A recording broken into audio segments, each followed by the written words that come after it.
Bonjour, chers élèves de la classe de seconde S. Alors aujourd'hui, nous allons essayer de traiter un exercice sur les forces. Alors, c'est l'exercice numéro 3. Dans cet exercice, on dit, dans l'exercice numéro 3, on dit, considérons le dispositif ci-dessous. 3. Représenter les forces qui s'exercent sur les solides A et B et préciser s'il s'agit de localisés, répartis, de contact ou à distance. Voilà pour les forces. En 3.2, on demande de compléter le tableau ci-dessous. Donc, en précisant en fonction du système choisi, s'il s'agit si nous avons des forces intérieures ou bien des forces donc extérieures.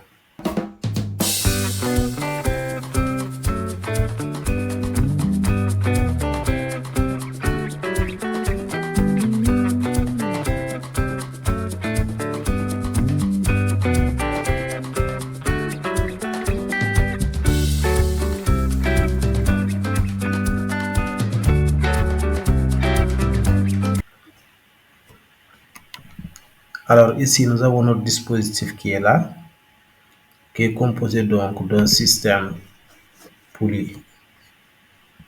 Alors pour cela, avant de commencer, je vais changer de pointeur laser, voilà, qui est composé donc d'une poulie, donc accrochée à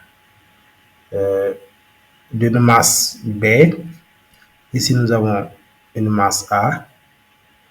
Donc, nous avons un ressort qui retient A.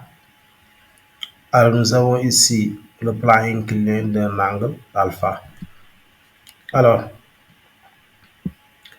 la question, c'est de représenter les forces qui s'exercent sur les solides A et B et préciser s'il s'agit des forces localisées, réparties de contact ou à distance. Alors, si nous considérons le solide A qui est là, donc, si nous le prenons comme système, les forces qui s'exercent sur lui, donc nous avons le poids, donc PA, ici que l'on appelle le poids du solide A. Donc, on va essayer de préciser aussi directement s'il s'agit de quelle force. Alors ici, nous savons que c'est une force de contact, mais répartie. D'accord? Ensuite, nous avons la réaction donc du support. Ici, attention, la réaction. Donc, vous avez son point d'application se trouve ici. Alors, faire très attention, c'est pas le centre de gravité, mais c'est au niveau du support.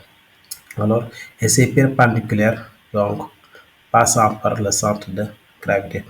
Donc, nous avons, c'est la réaction du support, c'est une force de contact répartie.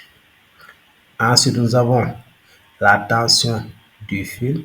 Ici, nous avons la poulie qui est accrochée donc à un fil.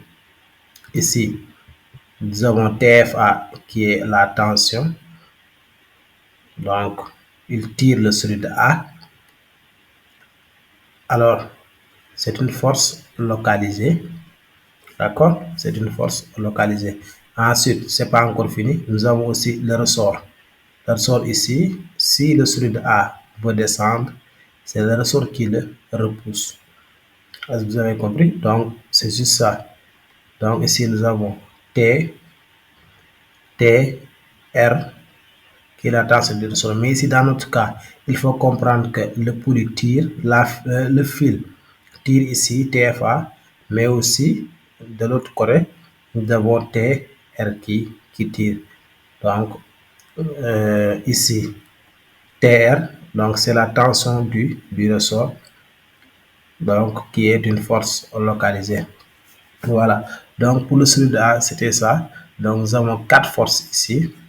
Et chaque force, on a précisé s'il s'agit de forces réparties, donc de contact ou à distance ou bien localisées. Alors, on va continuer toujours. Ici, nous allons prendre maintenant le solide B. Le solide B, si on l'isole, on sait que les forces qui s'exercent sur lui, c'est d'abord le poids PB, le poids est toujours vertical et dirigé vers le bas, quel que soit donc le système considéré. Alors, nous savons que c'est une force aussi répartie de contact. Et nous avons aussi la tension du fil. Donc ici, qui se dirige vers le haut. Donc le poids tire vers le bas et aussi nous avons la tension qui tire vers le haut. Juste ça, donc nous avons TFB qui est la tension du fil qui est donc une force qui est localisée. Alors, nous allons continuer. Ici, nous avons maintenant la question qui est demandée ici. On demande maintenant, en fonction du système qu'on choisit, on essaie de voir quels sont s'il s'agit de forces intérieures ou bien de forces extérieures. Alors, considérons ici le solide A et le plan incliné. Pour le solide A, si nous prenons le solide A et le plan incliné, donc ici, nous savons qu'il n'y a pas de force intérieure. Si nous prenons le solide A qui est là, il n'y a pas de force intérieure. Toutes les forces qui s'appliquent sur A sont les forces extérieures. D'accord? Donc, force intérieure, c'est 0. Maintenant, pour les forces extérieures, nous avons le poids PA. Nous avons aussi la réaction R. Donc, nous avons aussi TFA, la tension du fil, et nous avons la tension du ressort, qui sont des forces extérieures. Alors, changeons de système. Si nous prenons le système solide et le fil, donc ici, il n'y a pas de force intérieure. Toutes les forces qui s'exercent sur le solide B sont des forces extérieures. Alors, force intérieure 0, force extérieure maintenant, nous avons la tension du fil, donc que l'on appelle TFB, et nous avons PB qui est le poids du solide B. Alors, changeons toujours de système. Maintenant, pour le système, nous allons prendre comme système solide A. Nous avons aussi solide A plus solide B plus terre plus fil. Donc, c'est ce système qui est là. Pour ce système, nous voyons naturellement que les forces TFA et TFB donc, se dirigent vers l'intérieur du système. Donc, ce sont des forces qui sont des forces intérieures. Donc, ça ne sort pas du système. Donc, c'est des forces intérieures. Donc, pour ce système-là, nous avons donc TFA qui est une force intérieure et nous avons aussi TFB qui est une force intérieure. Tous les autres donc, sont des forces extérieures, à savoir la réaction du ressort, le poids PA, le poids PB et enfin la tension du ressort.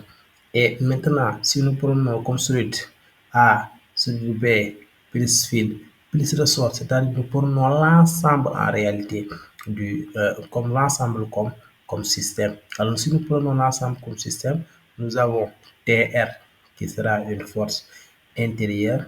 Nous avons aussi la tension du fil qui sera une force intérieure et TFP aussi qui sera une force intérieure.